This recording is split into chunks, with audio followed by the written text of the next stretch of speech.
panahon ng anihan ng palay. Malalaman namin kung area ba itong lupa o hindi. Ayun yung yung ano doon, yung harvester machine doon, tawag namin doon is reaper.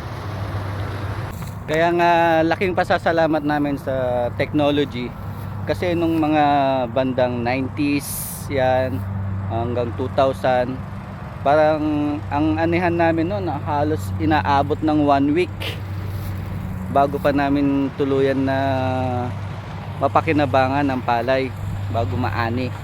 Kasi kailangan gapasin, ayun, ipunin, saka i-treasure namin ang tawag nun pag aanihan na.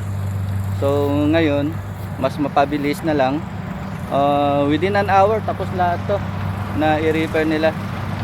Yan, kaya pag mga 1 hectare halos 1 hour lang tapos na. Hahakutin na lang din nila, atin na nila sa bahay ninyo. Saka sa ano pa lang ngayon dito, ang medyo uso na sa amin dito sa Isabela, pagkaani, bukas pag may ahente na o may bibili na, binebenta na namin na sariwa.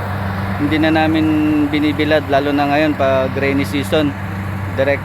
Diretso na, para hindi na sayang yung pagod na magbilad, baka maulanan pa, sayang.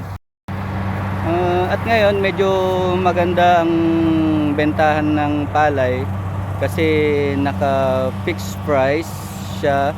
Ewan ko kung naka-apekto yung kay dineclare ni Mr. President na ang sariwa 16 to 19, then ang dry 19 to 23.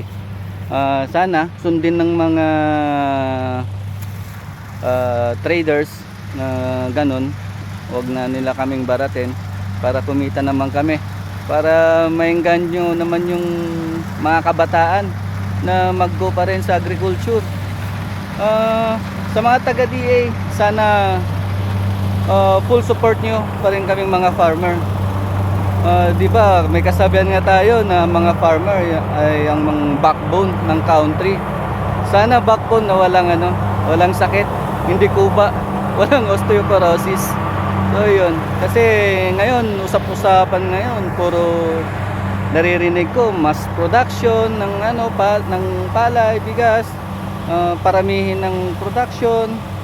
Kung hindi naman full support ang ating gobyerno sa aming mga farmer, wala din, nakakaya sa mga pinag-i-importan ninyo, like Vietnam, Thailand. Mas malaki tayong country, mas malawak ang lupa natin na pwedeng pagtamnan ng palay, pero tayo pa ang nag-i-import sa kanila. Imbes na tayo ang mag-export, hindi na, parang nakakaya tayo kasi tayo pang nag-i-import ng bigas. Kayang-kaya naman natin, ang lawak-lawak ng lupa natin. Basta matutukan lang ng gobyerno, kaming mga farmer, full support kayo para ang production namin sa palay mas maganda. Maturuan kami ng mga panibagong technology kung paano namin tatamnan o pararamihin ang aming mga palay, ang aming ani. Although meron naman ngayon yung mga hybrid, kaso ang lakas din ng consumption ng fertilizer. So yun, sana more tutok pa sa aming mga farmer para ang support din namin sa gobyerno o sa ating lipunan ay mas maganda ang production namin, at mahikayat pa natin ang mga kabataan na mag-go pa rin sa farming, kasi may buhay pa rin sa pagbubukid o sa farming. Yun lang, sana lang DA baka naman mag full support, wag yung alam nyo na. Yun lang.